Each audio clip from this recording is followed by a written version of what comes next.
أستغفر الله ربي من كل ذنب وأتوب إليه لا حول ولا قوة إلا بالله العلي العظيم اللهم صل على سيدنا محمد وعلى آل سيدنا محمد وبارك وسلم أعوذ بالله من الشيطان الرجيم بسم الله الرحمن الرحيم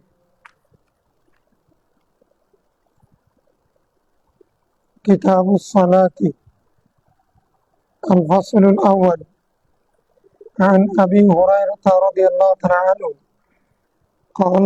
قال رسول الله صلى الله عليه وسلم الصلوات الخمس والجمعة إلى الجمعة ورمضان إلى رمضان مكفرات لما بينهن إذا اجتنبت الكبائر رواه مسلم الحمد لله والصلاة والسلام على رسول الله السلام عليكم ورحمة الله وبركاته যারা যেখান থেকে আমাদের এই দর্শে নিজামীর দরজায় মুতাওয়াসসিতার মিশকাত শরীফের দরসে অংশগ্রহণ করেছেন সবাইকে মোবারকবাদ স্বাগতম জানাচ্ছি। আলহামদুলিল্লাহ আমরা ইতিমধ্যে মিশকাত শরীফের 27টি কিতাবের মধ্যে প্রথম দিকের 3টি গুরুত্বপূর্ণ কিতাব খতম করেছি। প্রত্যেকটা হাদিস পড়েছি। এ পর্যন্ত আমরা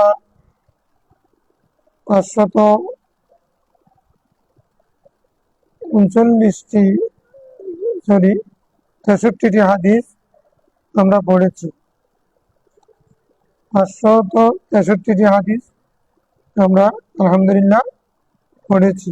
আল্লাহ দরবারে শুকরিয়া, যারা পাশে ছিলেন, সাথে ছিলেন, আল্লাহ তাআলা সবাইকে কবুল করুন এবং সবার ইলমের মধ্যে আমলের মধ্যে বরকত দান করুন। হাদিস যা আমরা পড়েছি শুনেছি, যদি ভুল ত্রুটি হয়ে থাকে আল্লাহ তাআলা ক্ষমা করুন এবং যা শুনেছি সেই অনুযায়ী আমল করার তৌফিক দান করুন। আজকে গুরুত্বপূর্ণ কিতাব থেকে শুরু করব ইনশাআল্লাহ। আমরা জানি একজন মুসলমানের ইমানদারের প্রথম বিষয় ঈমান, যেটা বিশ্বাসের সাথে কলবের সাথে সম্পৃক্ত, এটা বিশ্বাস। আর আমল কর্মের মধ্যে সবচেয়ে ইবাদতের মধ্যে সর্বোত্তম প্রথম প্রধান ইবাদত হলো আসসালাত।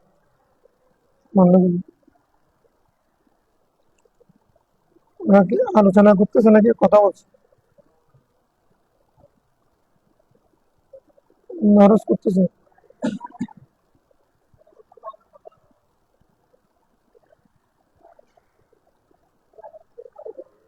যাই হোক,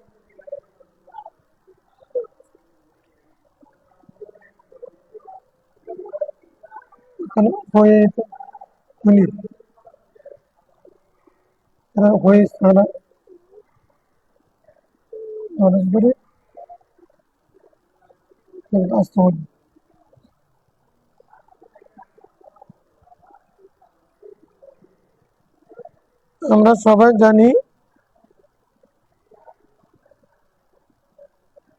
সালাত হলো, নামাজ হলো ঈমানের পরে রাসূল ইবাদতের মধ্যে প্রথম, ঈমানের পরে যার অবস্থান। আমরা ইনশাআল্লাহ হাদিস পড়ব। আউয়ালু মা ইউহাসাবু বিহিল আবদু ইয়াওমাল কিয়ামাতি আস-সালাত, এখানে আসবে হাদিস। কিয়ামতের ময়দানে, কিয়ামতের দিন আল্লাহ তাআলা সর্বপ্রথম নামাজের হিসাব নেবেন। সেরকম গুরুত্বপূর্ণ ইবাদত বিষয়ক হাদিস শরীফ যেগুলো মিশকাত শরীফে সংকলিত হয়েছে সেগুলো আমরা পড়তে যাচ্ছি। আল্লাহ তাআলা আমাদের জন্য সহজ করে দিন। আশা করি আমরা দ্রুত চলতে পারবো। প্রথম হাদিস হযরত আবু হুরায়রা রাদিয়াল্লাহু তাআলা আনহু থেকে,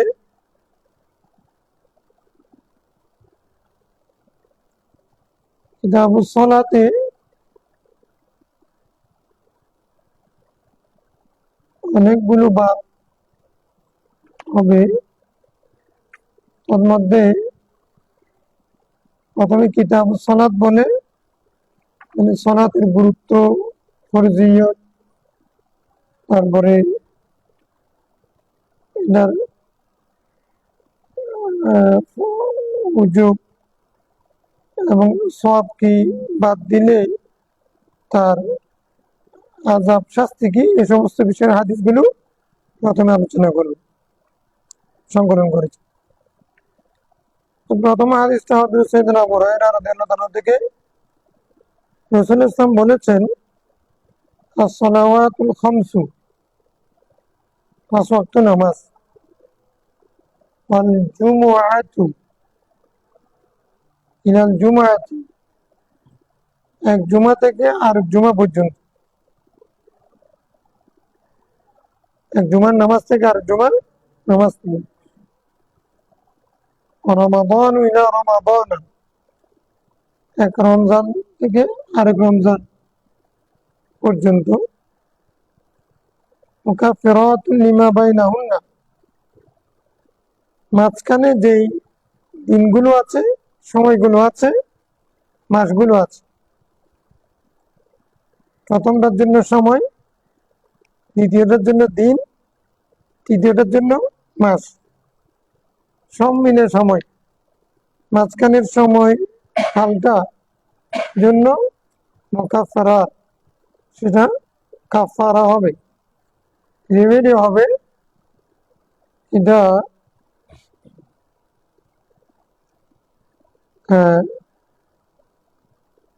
মাপের, গুনাহ মাপের কারণ হবে। মুকাফফিরাতুন মানে কাফারা হবে, মুকাফফিরাতুন মানে কাফারা হবে। কাফারা মানে কোনো শাস্তির, অপরাধের বিনিময়, মাপ পাওয়ার মাধ্যম, মানে মুছে যাওয়া আর কি, মুছে দেওয়া উদ্দেশ্য। কখন? ইযা উজতুনিবাতিল কাবাইর, যখন কবিরা গুনাহ থেকে বেঁচে থাকে। রাওয়াহু মুসলিম, মুসলিম রাহমাতুল্লাহ হাদিস নকল করেছে।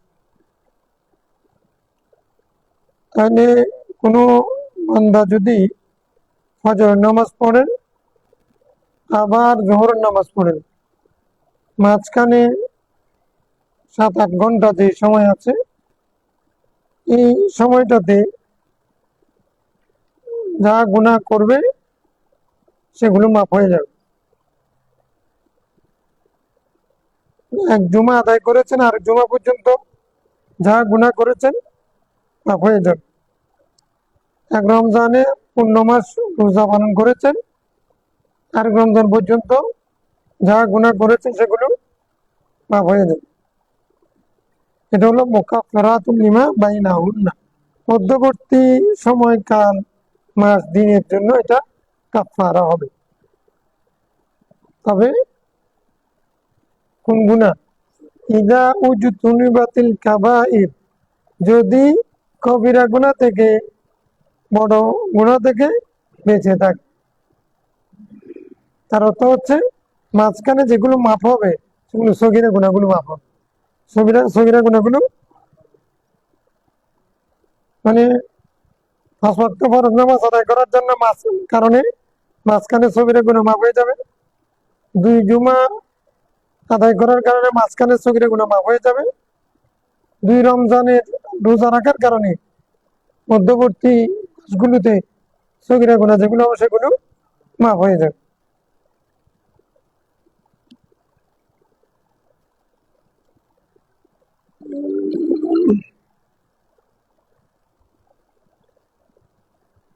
একটা প্রশ্ন হবে,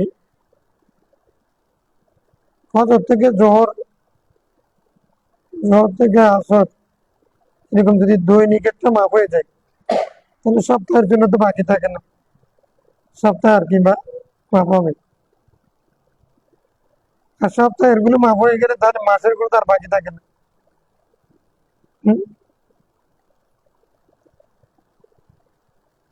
এরকম একটা প্রশ্ন হতে পারে।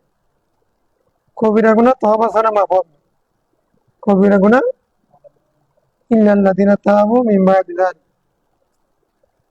কোরআন শরীফের আয়াত বলছে ইল্লাল্লাযিনা তাবু, তওবা শর্ত, কবিরা গুনাহ মাফের জন্য, কবিরা গুনাহ মাফের জন্য তওবা শর্ত।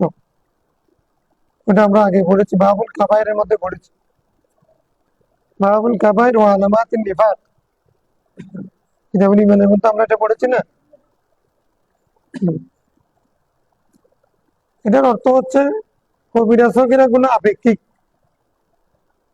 5 ওয়াক্ত নামাজের কারণে এক পর্যায়ের সগীরা গুনাহ, জুমার কারণে আরেক পর্যায়ের সগীরা গুনাহ, আর রমজানের কারণে আরেক পর্যায়ের সগীরা গুনাহ মাফ হবে।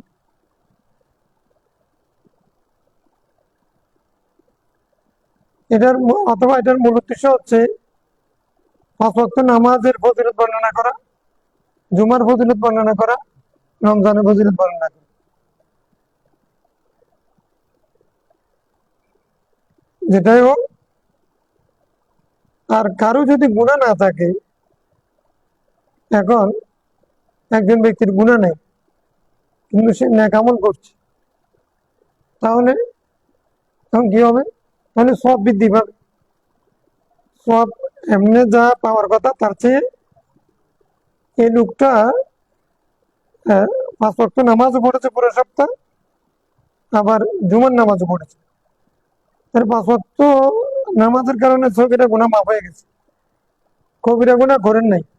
তখন জুমার দিন মাফ হওয়ার কি আছে? তো মাফ হওয়ার জন্য আর গুনাহ যেহেতু নাই, তো জুমার নামাজ মানে গুনাহমুক্ত অবস্থায় যদি কবিরা গুনাহ করে নাই, সগীরা গুনাহ নাই, এমন অবস্থায় যদি কেউ যদি জুমার নামাজ আদায় করেন, তাহলে সেই ব্যক্তির জুমার নামাজের সওয়াব অন্যের তুলনায় বেশি হবে না? হ্যাঁ, বুঝে আসছে কথাটা?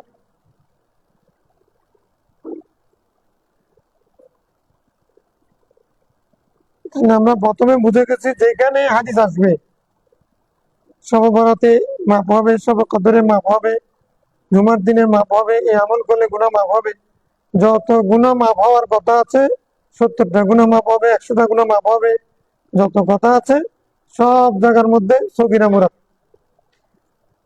আমলের কারণে গুনাহ মাপ হয়, এখানে কি হবে? সগীরা গুনাহ মাপ মুরাদ। কবিরা গুনার জন্য কি শর্ত?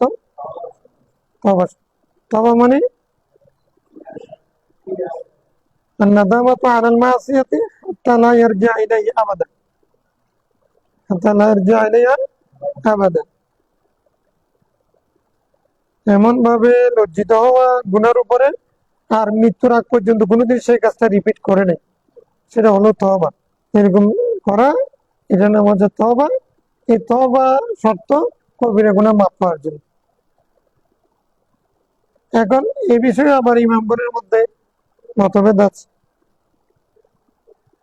যারা বলেছেন কবিরা গুনাহ মাফ হতে পারে, আমরাও একমত। কিরকম? আল্লাহর ক্ষমতা আছে মাফ করার।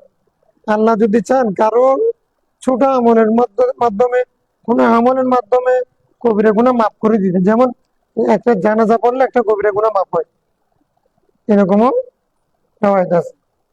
তাহলে এগুলোর উদ্দেশ্য কি? এগুলো হচ্ছে এটার আকীদা হচ্ছে এরকম, আল্লাহ যদি চান, ইন্নাল্লাহ লা ইয়াগফিরু আন ইউশরাকা বিহি ওয়া ইয়াগফিরু মা দুনা যালিকা লিমান ইয়াশা। তাহলে শিরিক ছাড়া আরো কবিরা গুনাহ আছে না?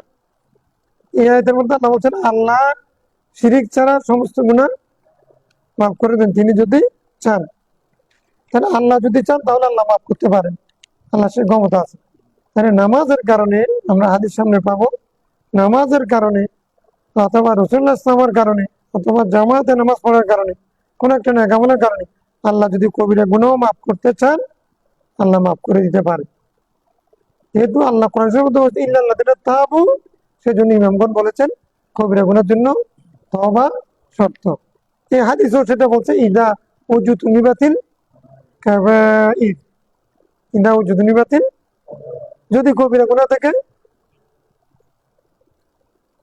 এই হাদিস যেমন বলছে কোরআন শরীফের আরেকটা আয়াত বলছে ইন তাজতানিবু কাবাইরা মা তুনহাউনা আনহু নুকাফির আনকুম সাইয়্যাতিকুম ওয়া নুদখিলকুম জান্নাহ।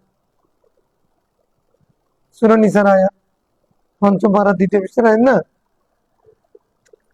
তোমরা যদি কবিরা গুনাহ থেকে বেঁচে থাকো,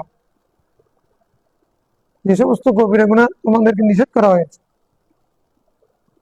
নুকাফির আনকুম সাইয়্যাতিকুম, আমি তোমাদের সাইয়্যাত গুলো মাফ করে দেব। কবিরা গুনাহ থেকে যদি দূরে থাকো তোমাদের সাইয়্যাত গুলো মাফ করে দেব। মানে কবিরা গুনাহ কোনো দূরে থাকলে সগীরা গুনাহ মাফ হবে, ঠিক না?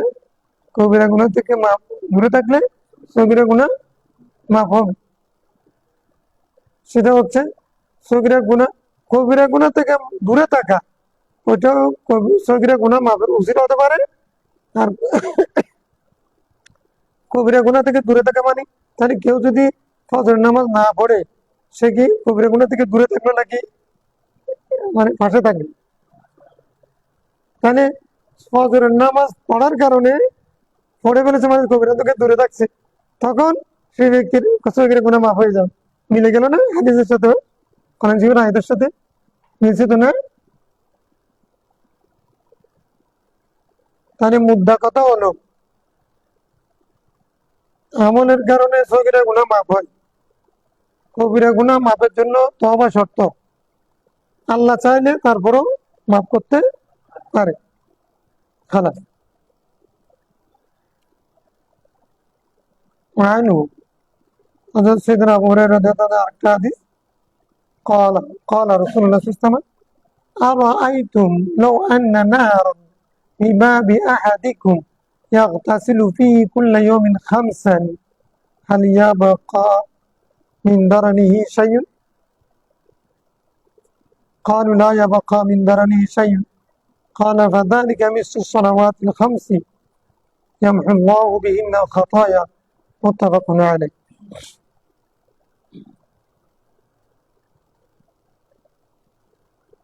সাইয়েদনা আবু হুরায়রা রাদিয়াল্লাহু তাআলা আনহু বলছেন রাসূল ইসলাম হাদিস শরীফে একদিন ইরশাদ করলেন কি সাহাবায়ে কিরামকে উদ্দেশ্য করে বললেন আর আইতু, তোমরা কি মনে করো? রাসূল সাহাবায়ে কিরামদেরকে তোমরা কি মনে করো?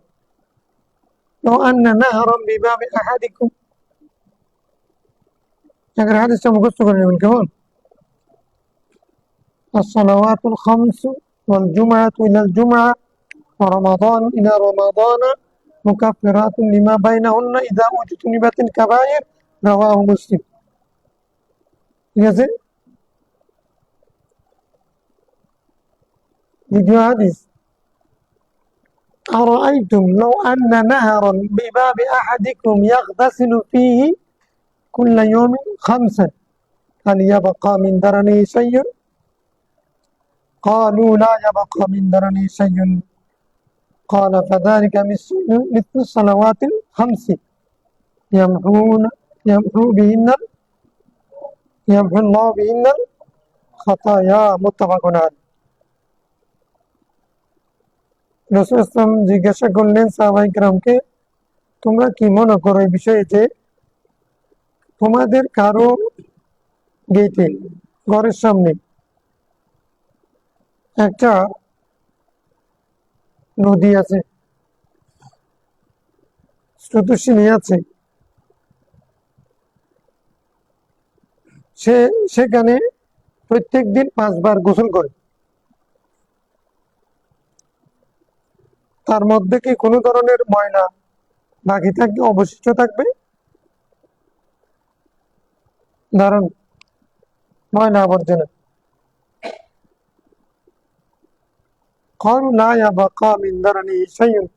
সাহাবায়ে কেরাম কেউ প্রশ্ন করেছেন, তো ওনারা উত্তর কি বললেন? না, কোনো ধরনের ময়লা তার শরীরে একবার গোসল করলে ময়লা থাকে না, 5 বার গোসল করলে ময়লা থাকবে? থাকবে না। রাসূল বলছেন ফাযালিকা মিসলু সালাওয়াতিল খামসি, এটা হচ্ছে সেই গোসল হলো 5 ওয়াক্ত নামাজের মতো। 5 ওয়াক্ত নামাজ পড়া মানে, হ্যাঁ, 5 ওয়াক্ত নামাজ পড়া মানে ওই ব্যক্তির নিয়ে, যে ব্যক্তি তার ঘরের সামনে নদীতে 5 বার গোসল করে, ইয়ামহুল্লাহু বিহিন্নাল খাতায়া, আল্লাহ তাআলা এই 5 ওয়াক্ত বিহিন্ন মানে বিসসালাওয়াতিল খামস, ওই 5 ওয়াক্ত নামাজের কারণে উসিলায় আল্লাহ তাআলা তার খাতায়া, খতিয়া, খতিয়াতুল খাতায়া, খতিয়া, তার খাতাগুলো, ভুল ত্রুটিগুলো, সগীরা গুনাহগুলো মাফ করে দেবে। বুখারী মুসলিমের রাওয়াত।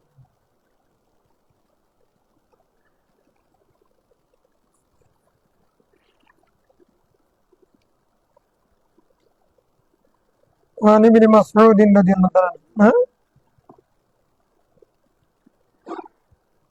قال إن رجلا أصاب من امرأة قبلة فأتى النبي صلى الله عليه وسلم فأخبره، فأنزل الله تعالى وأقم الصلاة طرفي النهار وزلفا من الليل إن الحسنات يذهبن السيئات ذلك ذكرى للذاكرين।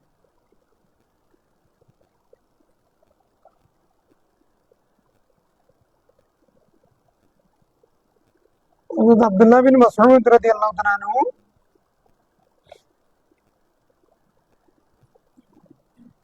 থেকে বর্ণিত হাদিসে তিনি বর্ণনা দিচ্ছেন, এক ব্যক্তি রাসূলুল্লাহ সাল্লাল্লাহু আলাইহি ওয়াসাল্লাম, এক ব্যক্তি কোনো মহিলাকে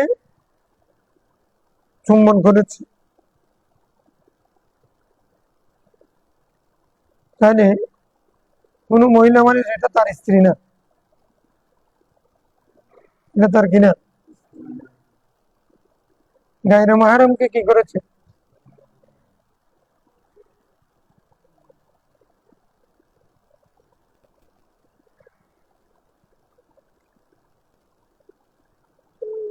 তো এখন এটা তো গুনার কাজ। আসাবা মিন ইমরাতিন কুবলাতান, কুবলাত মানে কিস,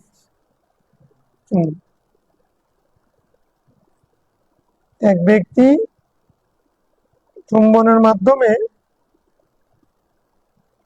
কোন মহিলার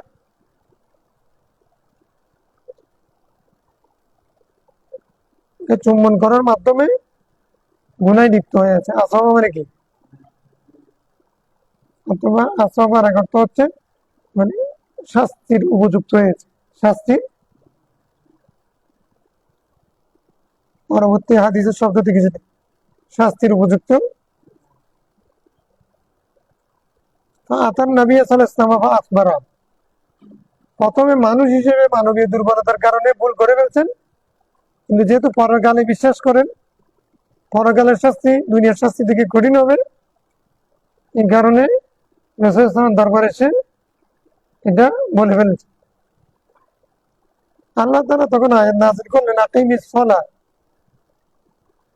আপনি নামাজ কায়েম করুন, তারাফাইন নাহার, দিনের 2 ভাগে, দিনের 2 ভাগে নামাজ কায়েম করুন, ও যুলাফা মিনাল লাইল, রাত্রের একটা অংশে, রাত্রের একটা অংশে।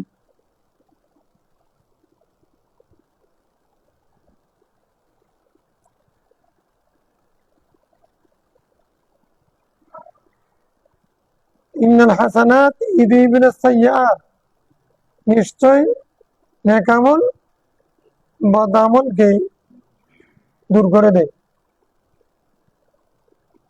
নেক আমল গুনাহ, সাইয়্যাত মানে গুনাহ, গুনাহ কি করে দূরীভূত করে। এটা নাযিল হয়েছে তখন। ফাকাল আর-রাজুলু ইয়া রাসূলাল্লাহ আলী হাযা, আয়াতটা যখন নাযিল হয়েছে তখন রাসূল সাল্লাল্লাহু আলাইহি ওয়াসাল্লাম পড়ে শোনায় দিলেন ওনার অভ্যাস মতো। এখন আয়াত যেটা নাযিল হয়েছে সেটা পড়ে শোনায় দিয়েছেন। তো এখন উনি মানে নেক আমল গুনাহ মাফ করে, আলী হাযা, এটা কি আমার জন্য প্রযোজ্য হবে? আমি যে গুনাহ করেছি আমার জন্য কি নামাজ গুনাহ মাফের কারণ হবে? ক্বালা লিজামি উম্মতি কুল্লিহিম, রাসূল সাল্লাল্লাহু আলাইহি ওয়াসাল্লাম বলছেন আমার সমস্ত উম্মতের জন্য এটা প্রযোজ্য। ওফি রিওয়ায়াতিন লিমান আমিলা বিহা মিন উম্মতি, অন্য riwayat-এর মধ্যে আছে যে এই আয়াতের আলোকে যে ব্যক্তি আমল করবে, আমার উম্মতের যে ব্যক্তি আমল করবে তার জন্য এটা প্রযোজ্য। তাহলে এই হাদিস দ্বারা বোঝা যাচ্ছে বেগানা অপরিচিত কাউকে চুম্বন করে এটা কবিরা গুনাহ, কিন্তু হাদিসে বলছে গুনাহ মাফ হবে নামাজের কারণে। তাহলে বিপরীতে যাচ্ছে না? হয়তো এটাকে সগীরা গুনাহ বলতে হবে অথবা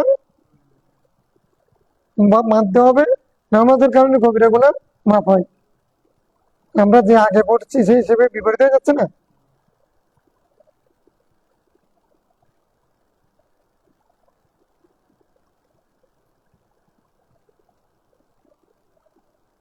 আচ্ছা, পরবর্তী হাদিস দ্বারা সেটা বোঝা যাবে, আমরা সেখানেও বলবো। আনাস রাদিয়াল্লাহু আনহু قال جاء رجل فقال يا رسول الله إني أصبت حدا, আমি শাস্তির উপযুক্ত হয়ে গেছি। তাকে আসবা মিনহুম রাদিন বলছিলাম যে শাস্তির উপযুক্ত হওয়া, আসবতু হাদ্দান, হাদ্দুন মানে শাস্তি। হাদ্দুন একটা তো আমরা সংজ্ঞা পড়েছি, হাদ্দুল ইসিম, হাদ্দুল ফেল, হাদ্দুল হারফ, এটা তো মধ্যে আছে না, মানে তারিফ। হাদ্দুন মানে হুদুদ, হাদ্দুন তারজমা হুদুদ মানে কি শাস্তি। হাদ্দুন এক অর্থ হলো সীমা, বাউন্ডারি। সবগুলো অর্থ ঠিক আছে, মুনাসাবাত কায়েম করতে হবে। আমি শাস্তির উপযুক্ত, হদের উপযুক্ত হয়ে গেছি, শাস্তি আমার জন্য আবশ্যক হয়ে গেছে। ফাকিমহু আলাইয়া, আপনি সেটা আমার ক্ষেত্রে প্রয়োগ করুন, বাস্তবায়ন করুন। আমরা তো করার পর ধরা খাওয়ার পরে তারপরে বলবো যে আমি করিনি, কিন্তু সাহাবী রাসূল ইমানের ইমান, পরকালের ইমান এমন যে নিজে নিজে স্বীকার করছেন আমি শাস্তির উপযুক্ত হয়েছি, বাস্তবায়ন করেন, আমাকে শাস্তি দিন। ক্বালা, রাবী বলছেন ওয়ালাম ইয়াসআলহু আনহু, কি অপরাধ করেছে, কোন ধরনের গুনাহ করেছে, কি কারণে শাস্তির উপযুক্ত হয়েছে, কোনো কিছু প্রশ্ন করলেন না। ওয়া হাদারাতিস সালাতু, এমত অবস্থায় অপেক্ষা করতে করতে গিয়ে কিন্তু নামাজের টাইম হয়ে গেল। হানাতিস সালাত ফাসাল্লা মা রাসূলিল্লাহ সাল্লাল্লাহু আলাইহি ওয়াসাল্লাম, ওই ব্যক্তি রাসূলের সাথে কি করেছেন, নামাজ আদায় করেছেন। ফালাম্মা কাদান নবী সাল্লাল্লাহু আলাইহি ওয়াসাল্লাম সালাতা, রাসূল সাল্লাল্লাহু নামাজ সমাপ্ত করলেন। কামার রাজুলু, লোকটা আবার দাঁড়িয়ে গেলেন। ফাকালা ইয়া রাসূলুল্লাহ ইন্নী আসাবতু হাদ্দান ফাকিম ফিয়া কিতাবাল্লাহ, আমি শাস্তির উপযুক্ত হয়ে গেছি, আল্লাহর কিতাবের হুকুম আমার ক্ষেত্রে আপনি বাস্তবায়ন করুন, আমাকে শাস্তি দিন। ক্বালা আলাইসা ক্বাদ সাল্লাইতা মা'ানা, রাসূল ইসলাম বলছেন, তুমি কি আমাদের সাথে জামাতে নামাজ পড়ো নাই? قال نعم, বলেন পড়েছি।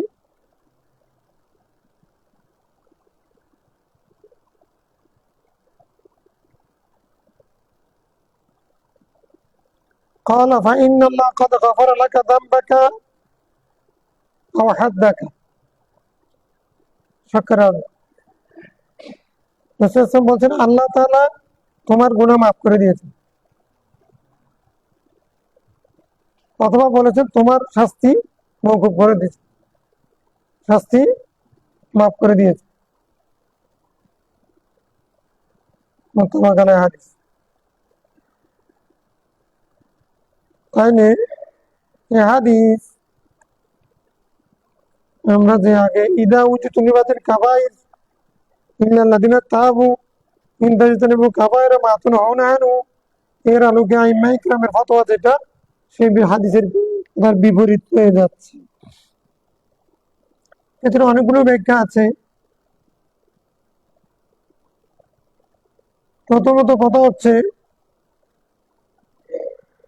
লোকটা যে বলেছেন আমি হদের উপযুক্ত হয়েছি, ওনার ধারণা মতো এটা হদ ছিল, কিন্তু তিনি হদের উপযুক্ত হন নাই।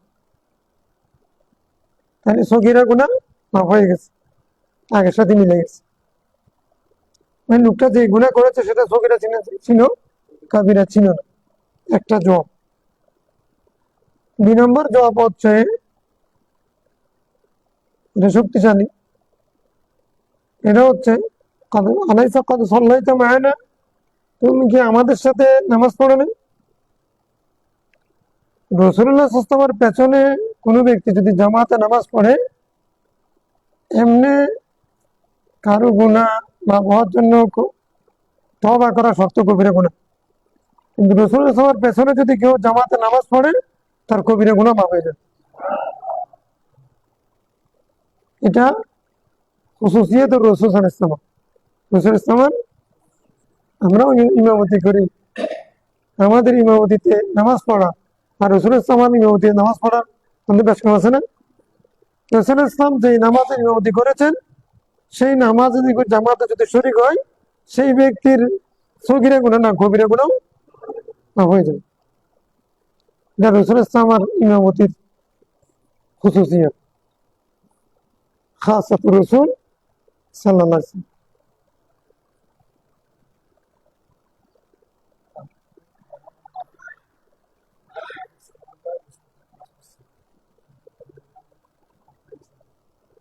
মুনাফিকের তো কবিরা গুনাহ নাই, কবিরা গুনাহ সগীরা গুনাহ এগুলো হিসাব তো মুমিনের ছিল। মুনাফিকের তো ঈমান নেই, সে তো আগে ঈমান আনতে হবে, তারপরে না তার আমল নামা শুরু হবে। তার সে তো মুনাফিক মানে যে কাফের, কিন্তু মুখে প্রকাশ করে না, সে তো আরো মারাত্মক। তার কবিরা সগীরা কি? হ্যাঁ, আগে হচ্ছে ঈমানদার হলে না তার তওবার বিষয়। তো মুনাফিককে আগে তওবা করতে হবে ঈমানের জন্য। হ্যাঁ, না আল্লাহ কি আমি শ্রীলঙ্কার একটা ভাষা আছে, না আল্লাহ কি আমি একজন বিয়ে করবে, মানে এক বছর কাবিন 1 কোটি টাকা, কিন্তু তার কোনো টাকা পয়সা কিছু নেই। এখন তার জন্য 1 কোটি ধরলো লাভ কি, 2 কোটি ধরলো লাভ কি, 1 লাখ ধরলো লাভ? তার তো টাকাই নেই, সম্পদই নেই, কিছু নেই, সে ছাড়া আর কিছু নেই। তো এখন এরকম একজন বিয়ে করার জন্য আসছিল। তুমি কি আইন দেখা মিনাল কোরআন, তোমার কাছে কোরআন শরীফের কিছু শিক্ষা আছে? আছে, এইটা শিখে গেলো, সেটাকে মাহার বানাইয়া তুমি বিয়ে করে যাও। আমার কিছু নেই, যার কিছু নাই, তার জন্য আমি যদি 10 কোটি টাকাও গামিন ধরে লাভ কি? এখন যার ইমান নাই, সে রাসূল সাল্লাল্লাহু আলাইহি পেছনে নামাজ পড়েও কারণ লাভ হবে না, কারণ সে তো রাসূল সাল্লাল্লাহু আলাইহি ওয়াসাল্লাম দুগাবাদি করতেছে। রাসূল ইসলামের পেছনে ওই ব্যক্তি নামাজ পড়তে হবে যে ব্যক্তি রসুলকে মহাব্বত করে। এই নামাজ গুরুত্বপূর্ণ, নবীর পেছনে নামাজ পড়তে পারা সৌভাগ্য, আমার সৌভাগ্য, এটা মনে করেই তো নবীর পেছনে দাঁড়াতে হবে। যে দাঁড়াইছে মুনাফিকি করার জন্য, আর রাসূল ইসলাম যখন কেরাত পড়েন তখন সেটাকে তাবিল করেন ভিন্ন, সেটাকে অন্যভাবে নেন, ষড়যন্ত্র করেন, মনের মধ্যে অন্য চিন্তা লালন করেন। সে কিভাবে তার কবিরা গুনাহ কেন না মাফ হবে? সেটা তো মাফ তো তখনও কবিরা গুনাহ করতেছিল। হম।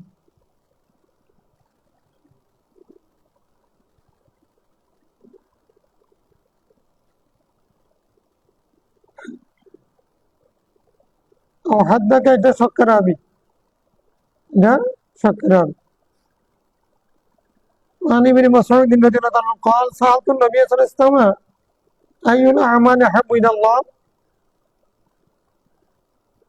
قال الصلاة لوقتها। এই হাদিসটা মুখস্থ করা দরকার। ثم قلت ثم أي قال بر الوالدين قلت ثم أي قال الجهاد في سبيل الله قال حدثني بهن ولو استزدته لزادني متفق عليه। কার হাদিস? আগে সাইয়েদনা আব্দুল্লাহ বিন মাসউদ রাদিয়াল্লাহু আনহু হাদিস। তিনি রাসূল সাল্লাল্লাহু আলাইহি ওয়াসাল্লামকে জিজ্ঞাসা করেছেন, সাআলতুন নবী সাল্লাল্লাহু আলাইহি ওয়াসাল্লাম আইয়ুল আমালি আহাব্বু ইলাল্লাহ, আল্লাহর কাছে সবচেয়ে পছন্দনীয় আমল কোনটা? ক্বালা আস-সালাতু লিওয়াক্তিহা,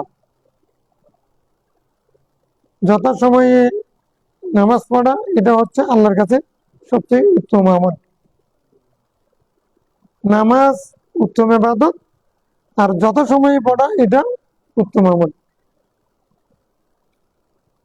কুনতু সুম্মা আইয়ুন, তারপরে উনি বললেন, আমি এরপরে বললাম তারপরে কোনটা উত্তম আমল?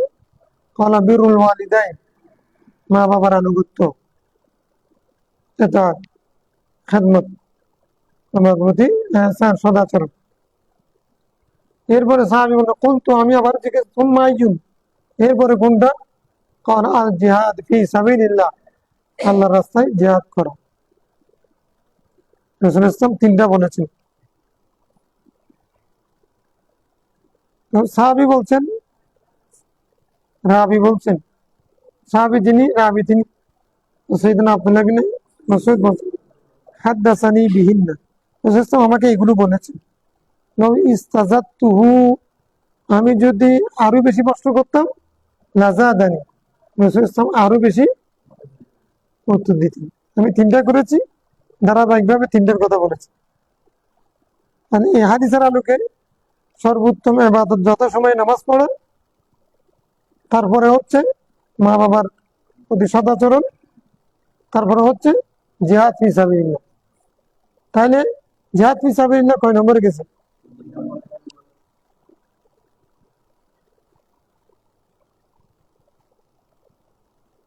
আপেক্ষিক। এমনি স্বাভাবিক অবস্থায় আসসালাত ফি ওয়াক্তিহা, বিরুল ওয়ালিদাইন, জিহাদ ফি সাবিলিল্লাহ ধারাবাহিক।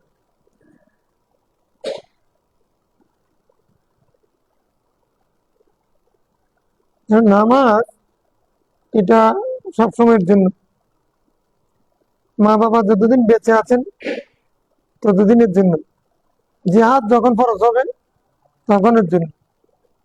তাহলে নামাজ হলো দায়মি ইবাদত, এই জন্য আসসালাতু ফি ওয়াক্তিহা এটার গুরুত্ব।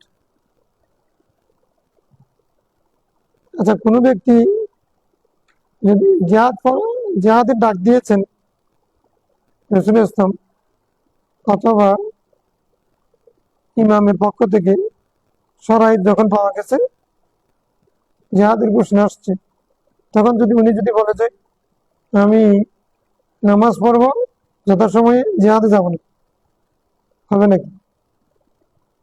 হবে না। তখন জিহাদকে গুরুত্ব দিতে হবে। আর জিহাদে গেলে কি নামাজ মাপ আছে নাকি? জিহাদের সময় নামাজ আছে না? এমনকি যুদ্ধরত অবস্থায় সালাতুল খৌফ আছে না?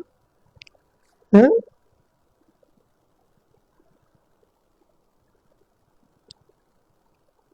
হম। إذا كنت في وأقمت لهم الصلاة فلتقم طائفة منهم معك وليأخذوا أسلحتهم, এই আয়াতটা সালাতুল খৌফের আয়াত। মানে যুদ্ধরত অবস্থায় নামাজ পড়লে কোন পদ্ধতিতে পড়বে? অর্ধেক 2 রাকাত পড়বে 4 রাকাতের নামাজের মধ্যে, ওরা চলে আসবে, আবার এরা যাবে, আবার ওরা জিহাদ করবে, ওরা নামাজ পড়বে। হ্যাঁ, সূরা নিসার আয়াত আছে না, সালাতুল খাউফ, এগুলো আমরা ফিকার মধ্যে পড়বো খালাস। মান জাবির রাদিয়াল্লাহু তাআলা আনহু قال قال رسول الله صلى الله عليه وسلم, তাহলে হাদিসটা মুখস্থ করবো কেন, কেমন? عن ابن مسعود رضي الله عنه قال سألت النبي صلى الله عليه وسلم أي الأعمال أحب إلى الله قال الصلاة في وقتها ثم قلت أي ثم أي قلت ثم أي قال بر الوالدين قلت ثم أي قال الجهاد في سبيل الله قال حدثني بهن ولو استزدت لزادني। পরেরটা আমরা মুখস্থ করি না করি, প্রথম অংশটা মুখস্থ। হযরত জাবির বিন আব্দুল্লাহ রাদিয়াল্লাহু তাআলা থেকে বর্ণিত হাদিস, তিনি বলেন রাসূলুল্লাহ সাল্লাল্লাহু আলাইহি ওয়াসাল্লাম বলছেন, বাইনাল আবদি ওয়া বাইনাল কুফরি তারকুস সালাত। আবদ এবং কুফর, আবদ মানে এখানে ইবাদত, ইবাদত এবং কুফরি। আবদ মানে আবেদ, কুফর মানে কাফের। আবেদ আর কাফের মানে মুমিন এবং কাফেরের মাঝখানে পার্থক্য হলো তারকুস সালাত, নামাজ তরক করা না করা। নামাজ তরক করা, তরকুস সালাত যদি হয় বাইনাল আবদি ওয়া বাইনাল কুফরি তারকুস সালাত, মানে কে কাফের কে মুমিন সেটার আলামত হচ্ছে নামাজ ছেড়ে দেওয়া। এরকম অনুবাদ করলে তাহলে তাহলে আবেদ কি নামাজ ছেড়ে দেয়? নামাজ ছেড়ে দিলে আবেদ হবে? তাহলে আগে আগে মেনে নিতে হবে যিনি মুমিন তিনি নামাজ পড়েন, যিনি মুমিন না তিনি নামাজ পড়েন না। তাহলে এটার অনুবাদ হবে এরকম, মানে মুমিন এবং কাফেরের মাঝখানে, মুমিন এবং কাফেরের মাঝখানে পার্থক্য হলো নামাজ ছেড়ে দেওয়া অথবা আদায় করা। নামাজ ছেড়ে দেওয়া অথবা আদায়।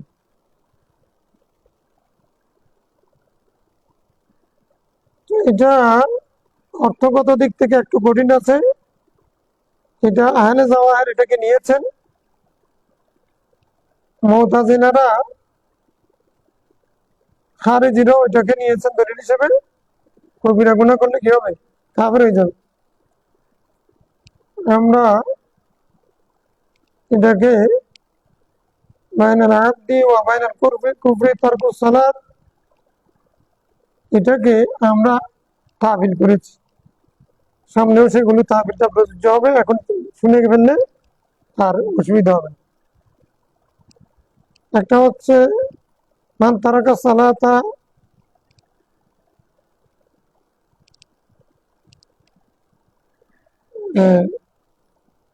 মান তারাকা সালাতা মুতাআম্মিদান, একটা হচ্ছে মান তারাকা সালাতা নিসিয়ানান, একটা হচ্ছে মান তারাকা সালাতা জাইজাতান।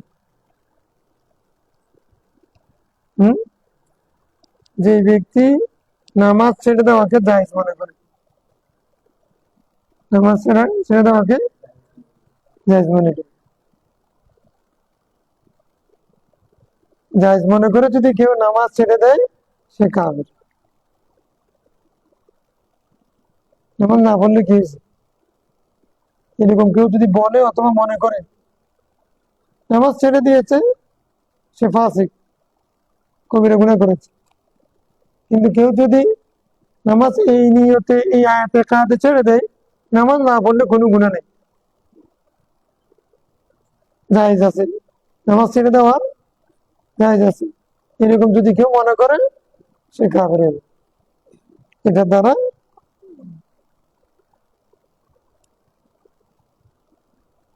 আচ্ছা, তারপরে হাদিস, তাহলে আমরা প্রথম বছরের হাদিস গুলো চলে গেছে না? আচ্ছা, এরপরে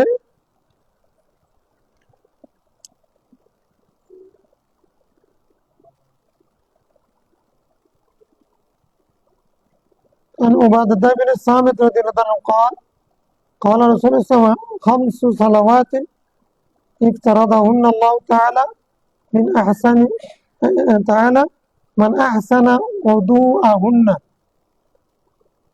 فصلاهن لوقتهن এরপরে কি ওয়াতাম্মা রুকুআহুন্না রুকুআহুন্না ঠিক আছে এখানে আসেনি ও খুশুআহুন্না হ্যাঁ হুন্না كان له على الله عهد أن يغفر له ومن لم يفعل فليس له على الله عهد إن شاء غفر له وإن شاء عذبه رواه أحمد وأبو داود ورواه مالك والنسائي نحوه হযরত উবাদা বিন সামিত রাদিয়াল্লাহু আনহু থেকে বর্ণিত হাদিসে রাসূল সাল্লাল্লাহু আলাইহি ওয়াসাল্লাম বলেছেন 5 ওয়াক্ত নামাজ আল্লাহ তাআলা ফরজ করেছেন মানে আহসানা উযুআহুন্না যে ব্যক্তি নামাজের উযুগুলো ঠিকভাবে করবে সাল্লাহুন্না লিওয়াক্তিহিন্না যত সময় নামাজগুলো আদায় করবে ওয়া তাম্মা রুকুআহুন্না নামাজের রুকু ঠিকভাবে আদায় করবে তামাম করবে ওয়া খুশুআহুন্না এবং তামাম খুশু পরিপূর্ণ বিনয়ের সাথে নম্রতার সাথে নামাজ আদায় করবে কানা লাহু আলাল্লাহি আহাদুন কানা আহাদুন লাহু আলাল্লাহ কানা আহাদুনটা হলো কানার ইসিম লাহু আলাল্লাহ দুটোটা মিলে খবর তো আল্লাহ তাআলা ওয়াদা তার জন্য আল্লাহর পক্ষ থেকে ওয়াদা রয়েছে প্রতিশ্রুতি রয়েছে যে আল্লাহ তাকে মাফ করে দেবে আমার নাম ইয়াফাল যে এরকম করবে না ফালাইসা লাহু আলাল্লাহি আহাদুন আল্লাহর সাথে তার কোনো ওয়াদা নেই প্রতিশ্রুতি নেই চুক্তি নেই আহাদুন মানে চুক্তি চুক্তি নেই এখন চুক্তি যেহেতু নাই চুক্তি হলে তো সেটা দিবে নেই যেহেতু চুক্তি নেই এখন ইনশাআল্লাহ গফরাল্লাহ আল্লাহ তাআলা চাইলে তাকে ক্ষমা করবেন ওয়া ইনশাআল্লাহ আযাবা অথবা আল্লাহ তাআলা তাকে নামাজ ছেড়ে দেওয়ার কারণে তাকে কি দেবেন শাস্তি দেবেন কিন্তু এটা ঠিক কোনো ব্যক্তি যদি 5 ওয়াক্ত নামাজ যথাসময়ে ঠিকভাবে উযু করে যথাসময়ে উযুর সাথে রুকু সিজদা ঠিকভাবে আদায় করে নামাজ যদি আদায় করে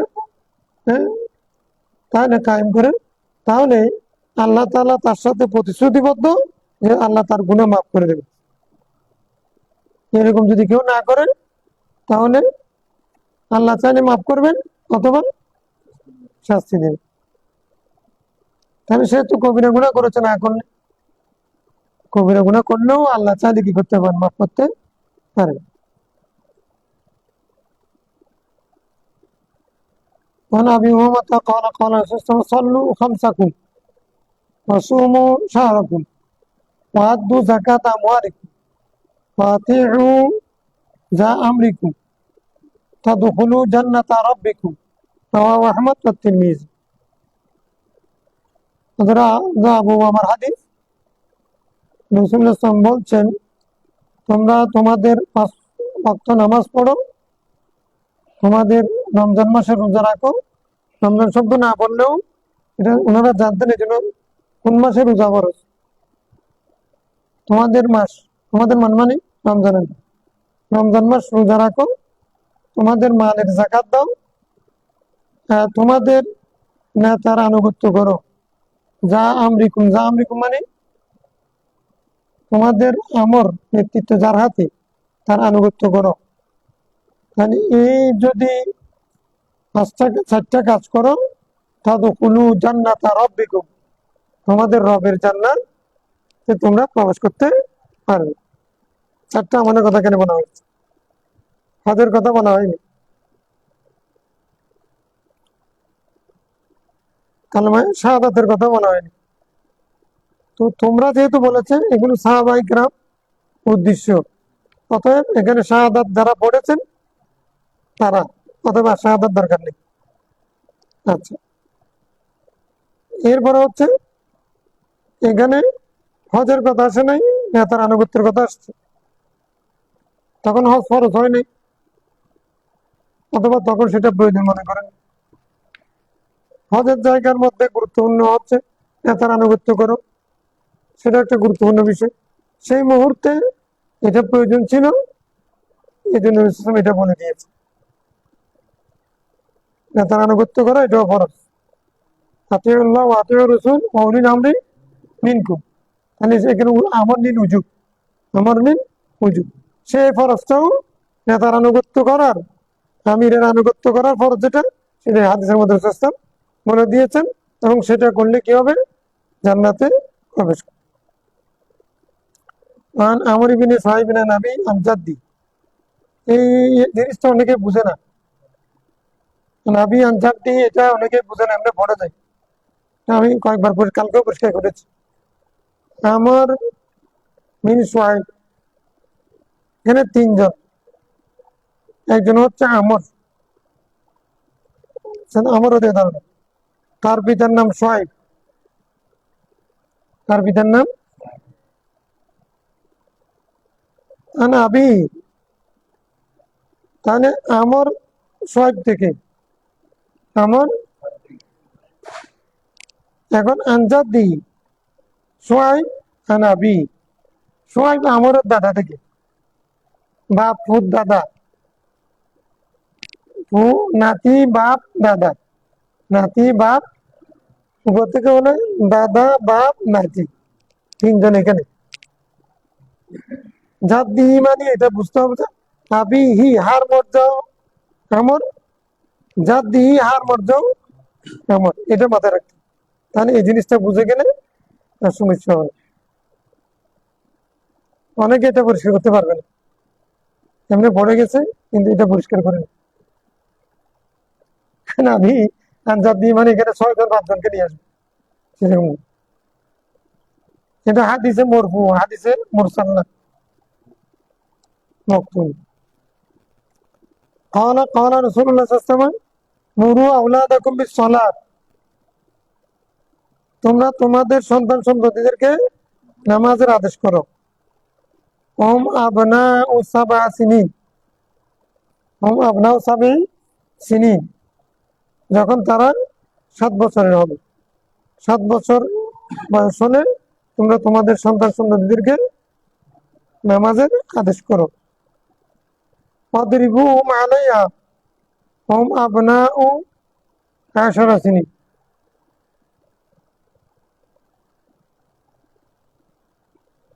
সেটার কারণে, অর্থাৎ সেটা ছেড়ে দেওয়ার কারণে, নামাজ আলাইহা বলছে তো, সেটা না করলে তোমরা তাদেরকে আঘাত করো, প্রহার করো, যখন তারা 10 বছরে পূর্ণ হবে। ওয়াফাররিকু বাইনাহুম ফিল মাদাজি, তোমরা বিছানা পৃথক করে। তাইলে নামাজের ব্যাপারে এখানে বলা হয়েছে কি, প্রথম কথা হচ্ছে আমরা সব মা বাবার দায়িত্ব কি সন্তান সন্ততিদেরকে 7 বছর বয়সে কি হবে? নামাজের উপদেশ দিবে, আহ্বান করবে, চলো নামাজ পড়ি, আসো, এরকম আদর যত্ন করে সুন্দর করে বলবে, চলো নামাজ পড়ি, আমার নামাজ পড়ে না, এরকম। তাই নামাজ পড়তেও লাগে, এর আগে শিখাতে হবে না? তাহলে ইসলামী সমাজ ব্যবস্থায় 7 বছর বয়স মধ্যেই ছেলে মেয়েদেরকে নামাজের তালিম দিয়ে ফেলতে হবে। আচ্ছা, যদি তারা 7 বছর থেকে 10 বছর পর্যন্ত 3 বছর এর মধ্যে আদেশ দিবে, উপদেশ দিবে, কথা বলবে, নিয়ে যাবে সাথে, আদর করবে, মানে নসিহত করবে, ভালো খারাপ দিক বলবে, নামাজ পড়লে এরকম সওয়াব, না পড়লে গুণেগুলো বলতে বলতে 3 বছর যাবে। ধরে ফেললে তো ধরে ফেললে, না ধরলে 10 বছর পর্যন্ত দেখবে তাদেরকে উপদেশ দিতে থাকবে, বলতে থাকবে। হ্যাঁ, 10 বছর পূর্ণ হওয়ার পরে যদি না পড়ে, তাহলে তাদেরকে প্রহার করার জন্য বলছে।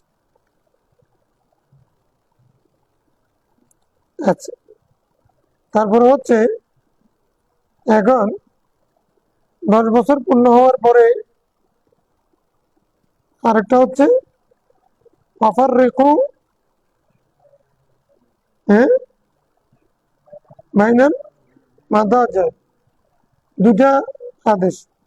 একটা হচ্ছে আঘাত করে, মানে প্রহার করে, একটা হচ্ছে বিছানা থেকে পৃথক করে।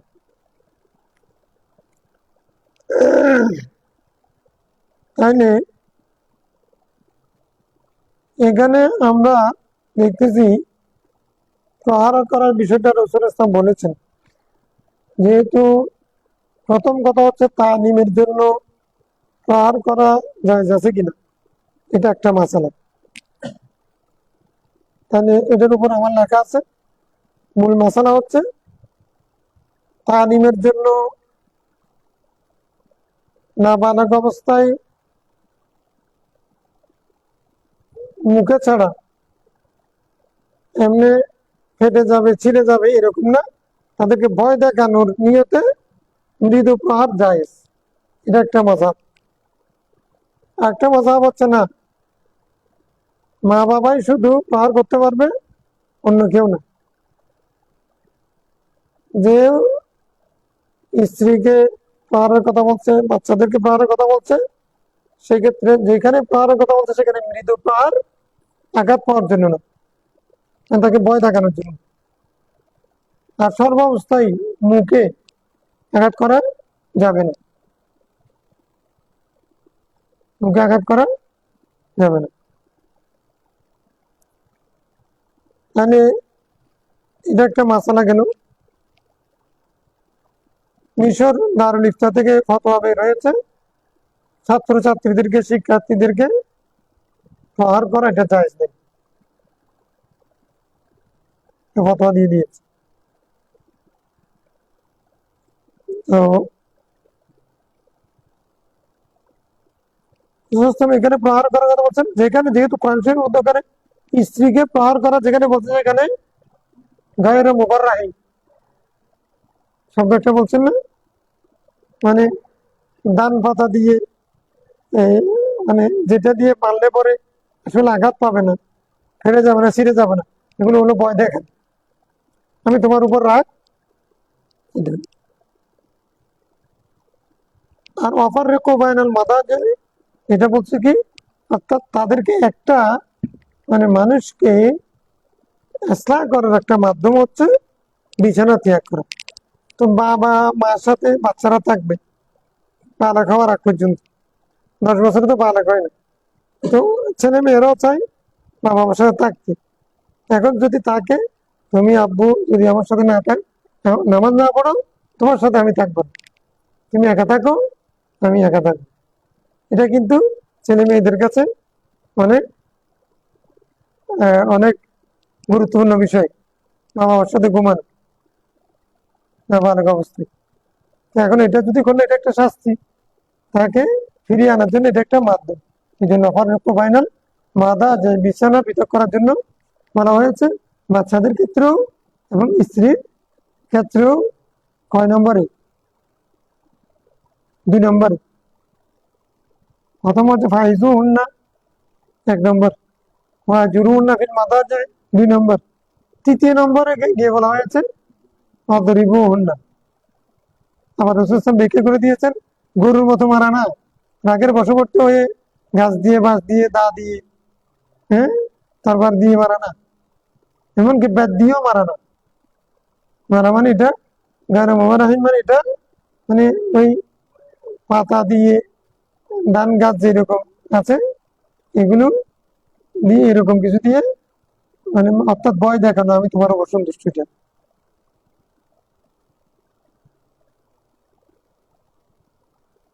কারণ হক কায়েম করা একমাত্র রাষ্ট্রের অধিকার, ইমাম পারবে। হক ক্ষেত্রাঘাত জেনার কারণে, চুরির কারণে, হ্যাঁ, যে সমস্ত হুদুদ আছে, মদ পান করার কারণে, এগুলো যে হদ আছে, এগুলো রাষ্ট্রীয় বিধান, এগুলো ব্যক্তিগত না। কেউ কাউকে আঘাত করতে, মানে মারতে পারবে না, শারীরিক।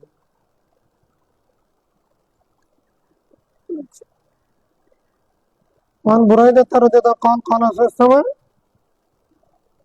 العهد الذي بيننا وبينهم الصلاة আল্লাহ العهد الذي بيننا وبينهم الصلاة আমরা এবং তাদের মাঝখানে ওয়াদা হচ্ছে, প্রতিশ্রুতি হচ্ছে নামাজের প্রতিশ্রুতি, নামাজের মাধ্যমে জান্নাতের প্রতিশ্রুতি। নামান তারাকা ফাকাদ কাফারা, যে নামাজ ছেড়ে দিয়েছে সে কুফরি করেছে। সে কি করেছে? কাফের হয়ে গেছে অথবা কুফরি করেছে। তাহলে এই হাদিসের ব্যাখ্যা আমরা করতে হবে না, যেহেতু আমরা তাকে পড়েছি। একটা মানে ব্যাখ্যা এরকম আছে, ফাকাদ কাদা আন ইয়াকফুরা, সে কুফরির নিকটতম হয়ে গেছে। নামাজ ছেড়ে দিতে দিতে দিতে একসময় কাফের হওয়ার সম্ভাবনা আছে। রাওয়াহু আহমদ ওয়া তিরমিজি ওয়া নাসাঈ ওয়া ইবনে মাজাহ।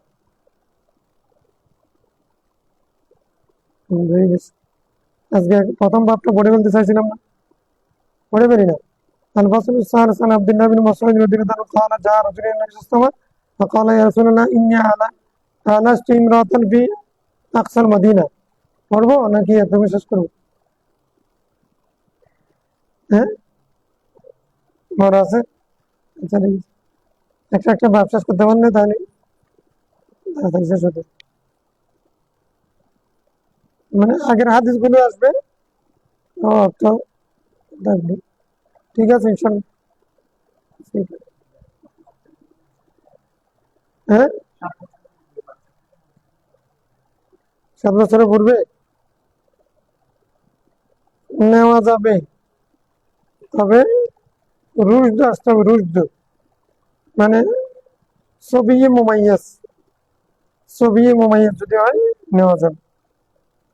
মানে একটা ছেলে মসজিদে পেশাব করে দিবে না, অথবা ডিস্টার্ব করবে না, চিৎকার করে মুসল্লিদের কি করবে না, নামাজে ডিস্টার্ব করবে না, এরকম সবই মুমাইয়াজ। এমনি নাবালেগের কাতার আছে না মসজিদে, নাবালেগের কাতার, কাতার কথা আসছে, তার নাবালেগ বাচ্চারা তো মসজিদে যেত। তো ওই হাদিস যেটা আছে সেটাও আছে,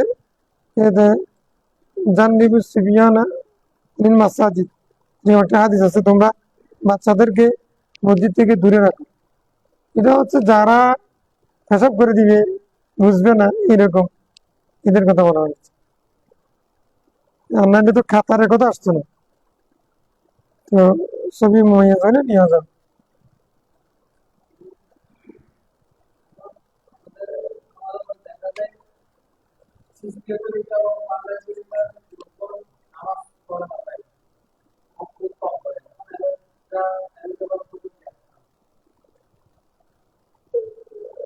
প্রথম কথা হচ্ছে প্রশ্নটা হয় নাই, প্রশ্ন নিয়ে আপত্তি আছে। তরিকার লোক যদি হয় নামাজ পড়বে না, এটা তো কথা ঠিক না। উনি তরিকার লোক, তরিকার লোক মানে উনি 5 ওয়াক্ত ফরজ নামাজ পড়েন, এরপরে তাহাজ্জুদ পড়েন, আরো অন্যান্য জিকির করেন, খেদমত করেন, কথা কম বলেন, খাবার কম খান, ঘুম কম যান, ইনি তরিকতের লোক। এবং কেউ যদি দাবি করে আমি এই তরিকতের লোক, তাহলে দাবি করলে তো হবে না। নামাজ আনছেন, ইমান আনছেন চিস্তি, হাতে করিবে নামাজ, ওনার নামাজ পড়তে পড়তে জীবন কাটাই ফেলছেন, মানে উনি বলছে আমি ওনার তরিকা। তো উনি ওনার তরিকা, উনি দাবি করলে অনেক, উনি তরিকতের লোক না। যেহেতু তরিকতের লোক না, উনি নামাজ, অন্য মানুষ যেমন নামাজ পড়ে না, উনি পড়ে না, ওনাকে তরিকতের লোক বলে না। ও দাবি করার বাস্তব, আমি ওকে দাবি করা, এটা তো জামা পড়লে তো কেউ পুলিশও হয় না, মনে না হয় নাকি? সবাই তো, অনেকে তো জামা পড়ে, তাহলে কি সবাই মনে না হবে?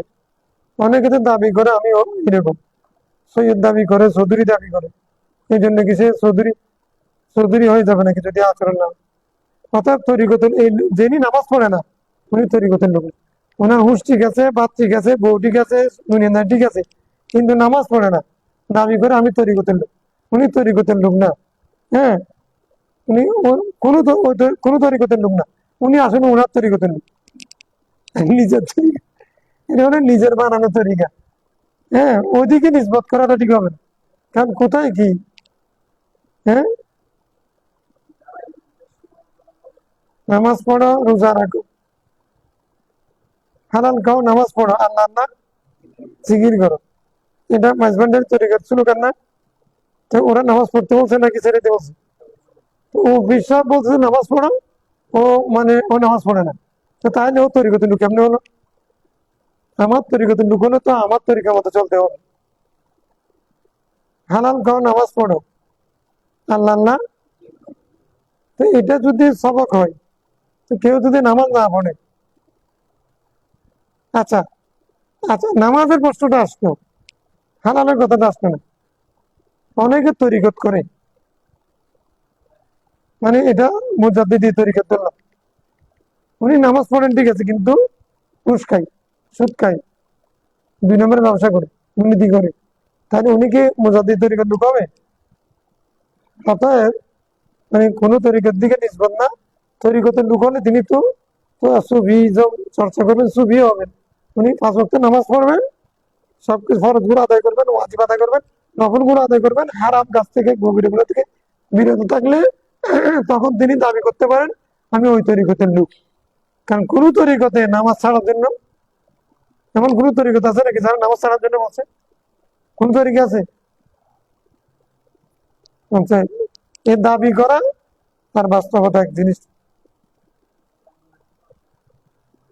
হ্যাঁ,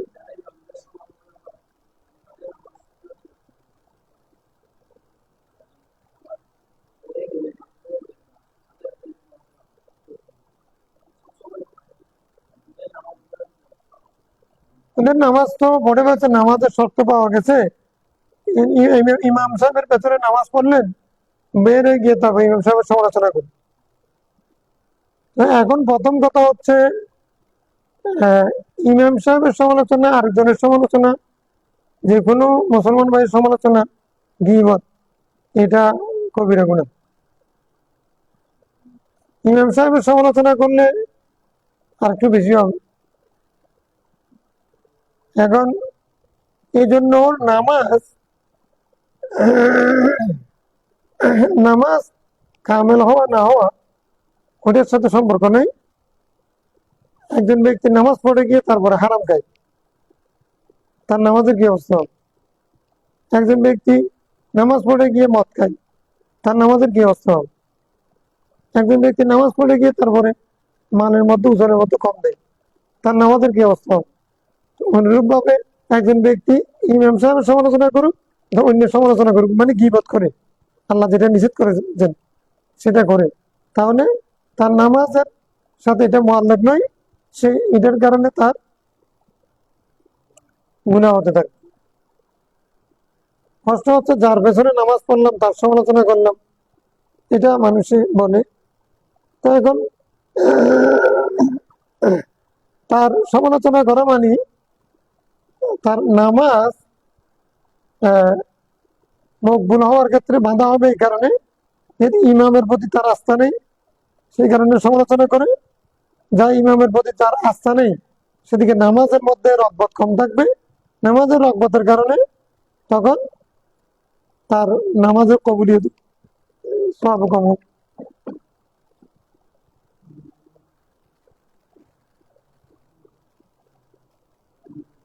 আল্লাহুম্মা সাল্লি আলা সাইয়্যিদিনা